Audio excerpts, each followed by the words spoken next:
Hello, ladies and gentlemen, boys and girls. Welcome to episode 251B of Tales with TR. I'm your host, Terry Ryan Jr. Let's get right into it. Today we have former Wild, Devil, Shark, Blackhawk. They call him the master of misconduct, 6'6", 220 pounds from Newmarket, Ontario. Folks, Kurtis Gabriel. How you doing, Kurt? Namaste, everybody. I'm doing very, very well. Very blessed to be here again and very excited to see you in person tonight. Hey, isn't that wild? So I'm going, we've spoken a few times and been in touch and are on the same wavelength. I think a lot of positive vibes, a lot of parallels in our universes, but we've never actually met. And we're about to meet later today. Why don't you tell the folks at home why we're going to meet? So we are meeting at the Hockey Helps the Homeless North York event, the largest event ever. The last one I went to was in Brampton. We raised $540,000. This one's going to have 29 teams, men and women, 29 teams at the draft night tonight down at Beer Hall or Draft Works or Beer Works, I think, Waterworks downtown. And then we got the women's tournament Friday, which I'll be hanging out at and volunteering my time. And then we got the big men's tournament Saturday. So I'm really looking forward to that, and I'm glad you got involved. Your vibrant personality, magnetic. We're gonna go. And we're gonna make a lot of people happy. We're gonna raise some money, and in the process, talk a lot of hockey. So I know that you're in Owen Sound, and you're helping out the Owen Sound junior team. But what else? How do you still stay involved now? You had a bad injury a couple of months ago, or a few months ago. How's that healing up? Are you active? And how much are you skating these days? Oh, yeah. Got the arms all back, push-ups, everything's working good. Back on the ice with the boys. We're down 3-0 against the powerhouse London Knights. So I watched a couple games on TV, boy, up in London. Real physical stuff. Yeah, game 4 is tonight, so I'll miss that. But hoping the boys can pull one out so I can keep watching the series. Maybe go back to London, win another one. Anything can happen. We had it last night. Or 2 nights ago, but we gave up 2 shorties. You can't give up 2 shorties in the playoffs. That's how you're going to lose. So can't give up 2 shorties. Did you ever play penalty kill? It's a travesty I didn't, especially in junior. No, they wanted to keep me pigeonholed as the tough guy because that's the role I was going to play at pro. So I didn't agree with it, but no, not much. Hey, a couple decent years too. You can put the puck in the net. I think I haven't. I'm going by the last time. I didn't need to do my research this time, but I think you had 16, 17. Go 16 goals in junior, 12 another year, maybe? Figure this one out, TR. Have you ever heard of a team tough guy leading the team in assists without playing first or second power play? Have you ever heard of that in your life? No, I knew something like that happened with you. No, that's pretty crazy, yeah. Especially at your size. That's more than crazy. It's absolutely fucked up. Anybody your size, I would always give even coaching kids and stuff, because I'm like, it's physics, and you don't need to be dangling. Like you got more of a reach than everybody else, which means you often have more vision than it, so you don't have to be playing like Marner, but you just automatically have the puck a little bit longer. So I would always give shout out to my buddy Chris Sparks from Newfoundland there, college player, never played pro, but one of the favorite wingers I ever had in senior hockey and ball hockey, because he was so tall. And, he wasn't a dangle guy, but he was a real smart guy. So, yeah, well, good luck to the boys. I did watch. They're in tough against London, man. London are pretty fucking good. And, and not only that, a lot of teams might go for one or the other, like speed or strength or toughness, but London can back it up physically too. So I think they're going to be tough either way. I go to all the Sudbury Wolves games up here. I watched Brantford the other night, though. I don't know much, man. I don't know much. I watch the OHL more than anything nowadays, but Brantford looked pretty good too. So the Owen Sound team are rebuilding anyway, aren't they? Yes, but we got a lot of. Or are they going for it this year? We got we got Pierce Bowie, 8th overall pick, came in. I remember watching him at training camp and just thinking, this kid's got the confidence, he's got the moxie, he's got the skill. He lost his mom at a young age, so he's mature. He's a very mature kid, and he's tied the record or set the record for rookie points for the Owen Sound attack, beating guys like Nick Suzuki. And he's a hell of a hockey player. So we have him coming. Cole Zarowski was the 6th overall pick. We got him in a trade. We're going to have the 5th overall pick in the draft. So it's going to be a big year next year. Well, that's interesting. Listen, I got to ask you, the next question is going to be rather obvious, but if you were going to go back 15,000 years ago, right now we get in a time machine. We go 15,000 years into the past. You can only bring one thing other than the clothes on your back. What are you bringing? Probably a book. You're going to bring a book. And so you relax, chill out. I guess, where would you be on Earth, I suppose, but I'm guessing it's pretty tribal. It's all tribal back then. So I suppose you could read to the people and I mean, I guess you could bring a gun and shoot a lion coming at you, but you could bring a book. Hey, interesting enough. You're living back then. You're not going to have many chances. You're going to live a very short life anyway. So if I'm going to live it, I'm going to live it spiritually. Well, I'm going to be connected to something when I die. When the saber-tooth tiger's eating me, I'm going to have some peace as I go down. Hey, to each their own. That seems like a great answer anyway. I think I'd bring a lighter, to be honest, but I've thought about it. I've had that question before. Just because I think you could fend people off with it, or you could warmth wherever the fuck I was. I'd probably need warmth at night at some point. And I think, like, anybody that came across you, I'm guessing fire would be like just the ultimate, and being able to create it, even if you landed on Earth in some part that they actually figured it out, it'd take forever to grind the wood off the wood and create friction. I'm just going to go boom, right? I'll be a god of sorts. Now, that's true. It's true. Now, but I'm going to run out of gas at some point. Or what do you put in that? Propane? Well, what's in a little lighter? Couldn't tell you, but you're definitely going to run out. You're going to run out. What is lighter fluid? I don't know. You're going to run out quick though, bud. You're done, and you're going to be a phony witch doctor after that. I could be, but now I get the spiritual thing. So not only a book, you would bring a spiritual book, maybe even the Bible. So tell us, because I know that I'm always intrigued by this. I'm not an atheist. I'm certainly not tied to any one religion, but I like to hear people, because I think we're all talking about the same thing. I think energy, I think be a good person. Like, I'm probably more the Buddhist side of things, but I don't really practice it. But the more I read about it, it's kind of the vibe I'm laying. But anyway, what led to your spiritual breakthrough, my friend? All the suffering, pal. All the searching for happiness through all the adversity, through the women, the porn, the food, the hockey, the adversity, the injuries. Nothing was ever enough. I always was searching for something more. Nothing was enough. And when you start to lose your freaking mind, what's the definition of insanity? Trying the same thing over and over again, expecting different results. Albert Einstein. Tried mental health. Actually, no, he didn't say that. That's misnomer. I thought he did. I've been doing my research for my book. It was actually a character from Rita Marie Brown's book, Sudden Death, in 1983. A character said it. So no, it's falsely attributed. Really? I love to be corrected when it comes to this stuff, when it comes to history, or especially quote, because I take pride in that. And you can see why I thought that, though, because I've always heard. Yep, I did too. Literally just looked this up yesterday for my book I'm writing. So I really, really see that as I tried mental health. I tried psychiatry. I tried coping. I tried working out. I tried everything possible, and nothing could give me the relief. And finally, what did was the one place I didn't want to go, the last rock I never wanted to pick up, labeled spirituality. And I picked that thing up, and I'm never been more at peace.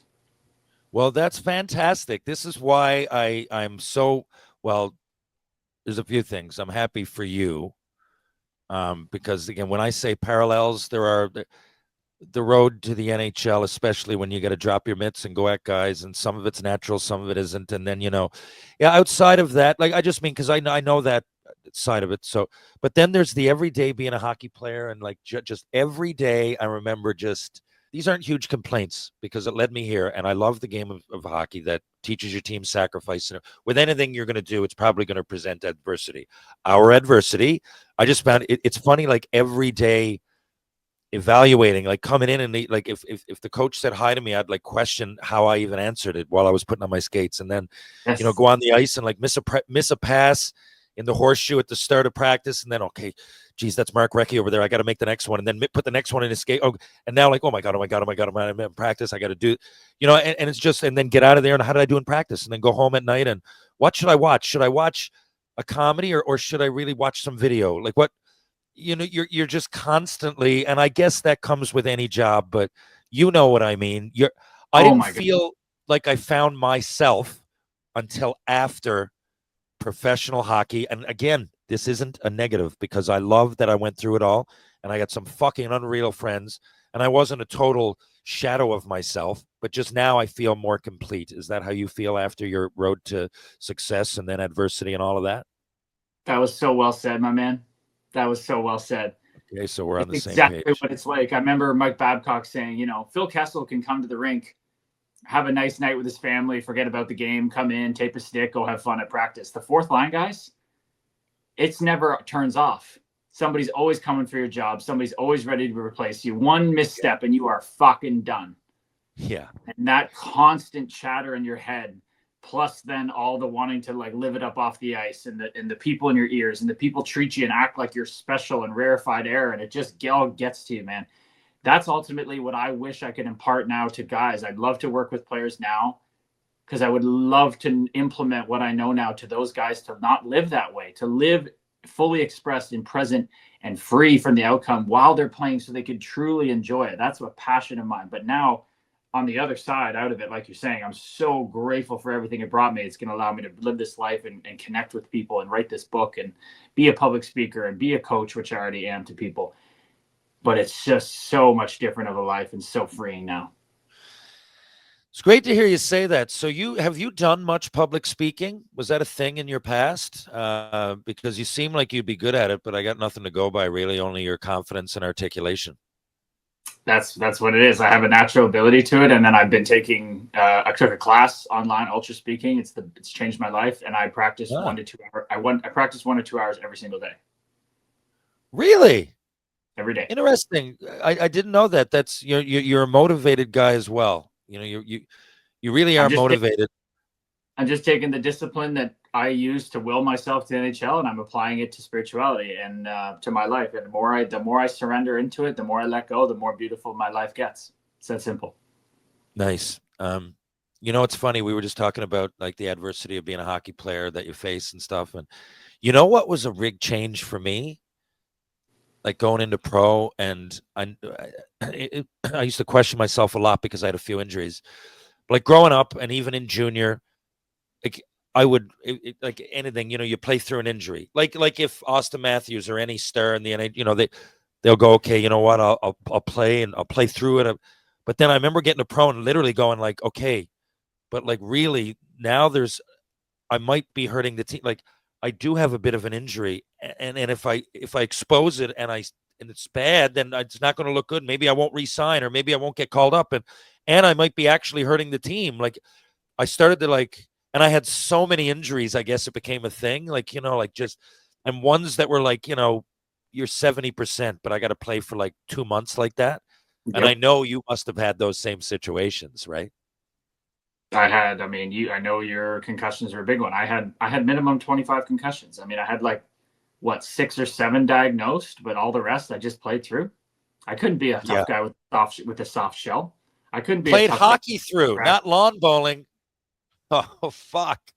Hard sport to play with a concussion, man. I had to change that. When I was young, if I saw the other team's biggest guy and he saw me coming, I took a full run at him and he braced himself. It was like a car collision. But as I aged, I realized I can't survive if I keep doing that. So I would know when a guy saw me coming, I'd let up at the last second to avoid that massive brain crushing impact. You had to get smart.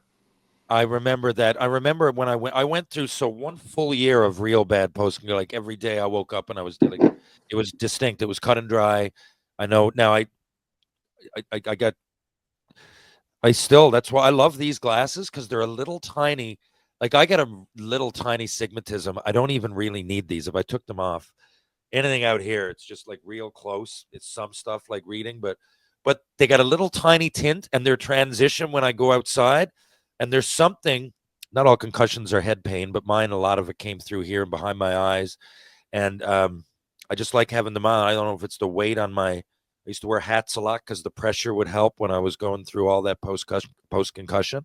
But it's such a weird injury to go through because you can look down and like see something broken or a cut, even things that aren't even like a hernia or things like that where you can't physically see it, but but with your head, you're like, oh, it's my brain. And yesterday I was dizzy, but today, is that headache because of the brain? And then, am I ever hurt? And then trying to concentrate while you have it. I love reading. You just said reading. Good fucking luck. Good luck reading and absorbing anything when you've got PCS, hey? 100%, man. Your brain's just like, you're like, did I drink enough water today? Is that why I have a headache? Did I sleep enough? Is that why I have a headache? That's one, yeah. Did I get dinged in the head last night? Or was that from a punch? Was that from a hit? Am I gonna be able to play? Are they gonna know? Did somebody find out? Did I hold my head? It's just constant, man. Constant, yeah. I used to. It was weird because when I put the tight helmet on and went onto the ice and the cold air was coming at me, I felt decent. It was when I got hit. Okay, for 602 cheese pizzas. So the reward here is 602 cheese pizzas. Think what you can do with those. You can eat some of them. You can pass them out. There's going to be people all over. We're going to Hockey Helps the Homeless. Imagine if they had 600 pizzas, because you're going to keep two. 602 pizzas. You have to do one of these things. Field a ground ball in the MLB and throw a guy out at first. Make a three-pointer at regular game speed in the NBA. Or receive a 40-yard touchdown pass from an NFL quarterback. Which one of those do you think you could actually... Number one, easy. Really? Easy. I was a way better baseball player than hockey player. Baseball player's one thing. I played outfield. I would definitely, I don't think even to this day, shagging any fly ball out there, I could play the field and like make a catch. Now, throwing a guy out, definitely not. But I could make the catch. Now, but ground ball is different. You've got to field that. You've got to time it. So I get it then. That was my game. If you played baseball, and then you have to transfer that, your weight, you have to throw the guy out at first. Oh, was it? You're an infielder. I was an infield and a pitcher. I have great hand-eye coordination, and I have a cannon of an arm. Wow. Fuck, a pitcher at 6'6". Your release point probably going to throw me off a little bit. I'm not 6'6", 6'4". I can't believe they keep saying that. I'm under 6'4". It's a ridiculous stat. I know. I thought so because I know I've seen you with, but it says 6'6" on 3 different. So dumb. It's Hockey DB. So dumb. It was the San Jose Sharks website, and another one might have been Elite Prospects. So you think for sure. So you're that confident, and you played a bit of basketball, didn't you, in high school? I remember you saying. Yeah, I wasn't as good of a shooter. I got a way better arm than I'm a shooter. But number one was definitely I'd pick fielding the ball and throwing the guy at first, no problem. Second is catching the pass. I've got great hands. Third is basketball. Fucking rights. You picked what a lot of people would have picked third there. A lot of people. I'm going to guess the majority. You know what? I'm going to make that a question on my rapid fire randoms. And I'm going to see how many people, that's a confident athlete to take a ground ball in the major leagues and throw a major league runner out at first base. All you got to do is just alligator button right to your body. Take it in the chest if you have to, or the gut. It's not going to hurt that bad. Pick it up, throw the guy out. You got plenty of time. You'd have to have a good arm as well if you're throwing it across the infield. I'm not putting you at second. You're confident you're going at short for this particular drill. I'll do it from third. No problem. Phenomenal. I love it. Okay. You're given Superman's powers, okay? Tomorrow, you're given Superman's powers. Now, do you save the world? Think about this. This is why I say think about it. Do you know who Jane Goodall is? I do. You do know Jane Goodall. What have you been? I'm a vegan. Have you been? Oh, okay. Yeah, I know you're vegan, but have you been reading history books? Do you? I know Jane Goodall. What an amazing soul, saving the primates and advocating for the chimps. I love it. I just love that you know that. Okay.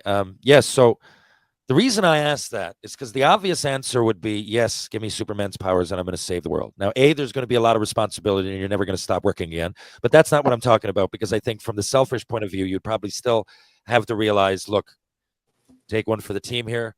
I am the one person on earth that can save everybody, right? So that would be stressful, but I think it'd almost be expected if you're a good person. But here's what I'm saying.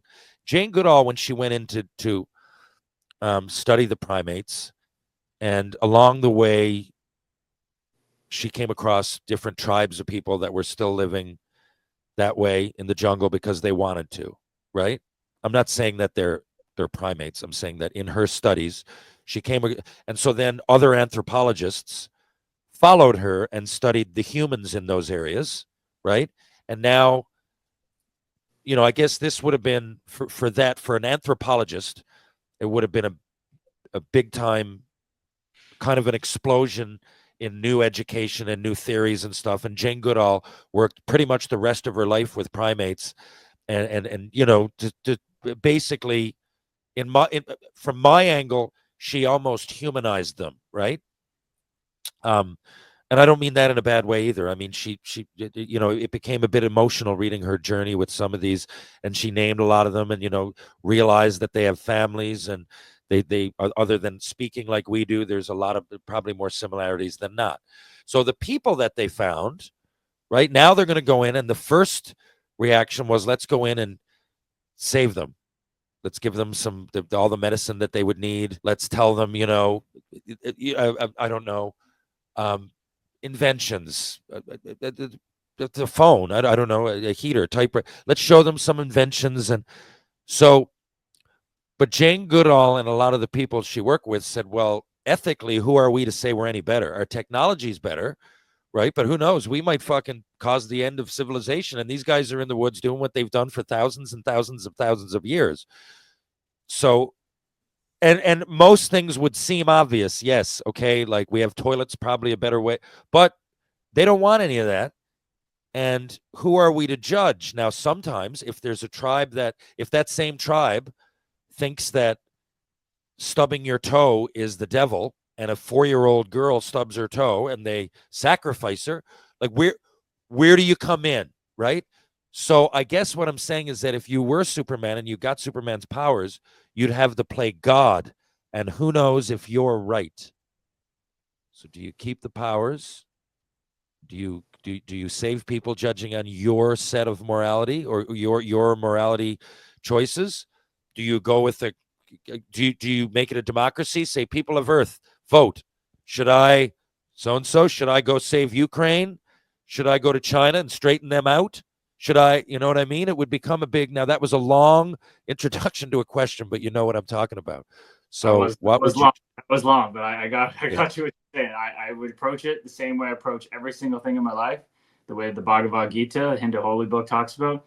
You try with utmost fervor and passion to make positive change and bring heaven to earth with no attachment to the outcome. So however that would play out, I would assemble, the world, and we'd debate it, and we'd figure out what's the best way to approach it. And whenever the decision's made as a collective, then I would go with that decision and let the chips fall where they may. Huh. Well, at least you'd go with the collective. So you'd go with, I mean, I'm not getting political now. I'm not trying to get into it now. Anything politics now is going to come up like you're trying to bring it up because of that, but they are part of life. And, when democracy, as we know it, would have started, and I go back to Plato, Aristotle, and Socrates about 400, 500 BC, I think, around there. But I mean, of course, it goes back before that. But that's just where I started, like the philosophers, my study of that. And it's interesting because usually the consensus, whenever there's like everybody's let in and it's a true democracy, it leads to usually good things happening. And when it's not, bad things happening. But I like that you went there. To what do you owe all this? Your attitude, like, is it one spiritual book? Is it the Bible? I know you went or your knowledge of even Jane Goodall comes from being a vegan, which I'm guessing there's some level of compassion. It could be for cholesterol reasons. Could be purely more chemical. than that. It's what are you talking more than cholesterol? It's about saving every sentient being. Why would I commit harm that I need to? But no, it's about Advaita Vedanta. That's a set part of Hinduism. It's non-dual teachings, and that's what it's all about for me. Which at the end of the day, I'd be called. I'm a Advaita Vedanta. I'm a mystic, but I also believe that all water rains on the earth. It goes to the streams, to the ponds, through all different ways, and all goes to one place, the ocean. Just the way all religions, all spiritual teachings, at the highest, are all leading to the same place. Oh wow! Can't wait till you start public speaking, or continue till I see it. So, what religion are you tied to then? I wouldn't say I'm tied to one, but the closest is Advaita Vedanta. That's what it's called, non-duality. Jeez, man, I wasn't trying to bark up your tree earlier, So I thought you were strictly one or the other. I didn't realize that. And of course, the path you chose is kind of like I said. I'm not as well versed, but the whole Very everything's similar to connected. Buddhism. There's very similar. The only difference is that there's a creation, a creator, then and yours is just a void. It's very similar. It's almost the same thing.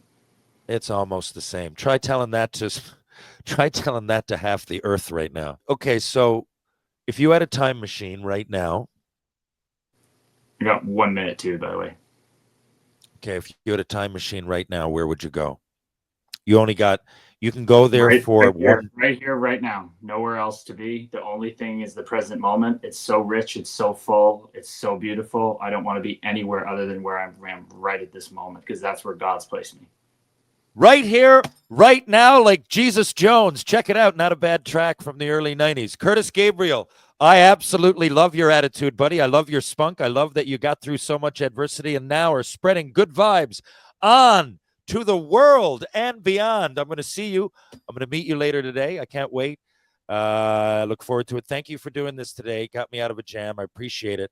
And is there anything you have to promote before we go? We are all one. There's no excuse not to love every single person you come across, and anything that comes out of your mouth, whether it's good, bad, negative, positive, beautiful, ugly, is a direct reflection of how you feel on the inside.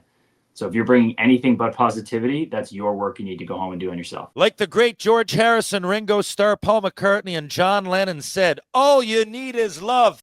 There it is, folks. The great, I say the great Kurtis Gabriel, because I really do. I love his vibe. And whatever religion, whatever race, whatever athlete, whatever sport you picked, whatever job you chose, whatever path in life, he's got a lot of nice things to say. And when you talk to people that are positive and are filled with positive energy, I think it motivates you, whatever you're into, because I'm ready to have a great day. And if you want to have a great day and you're downtown St. John's, Newfoundland and Labrador, and you're on George Street, why not check out Trinity Pub?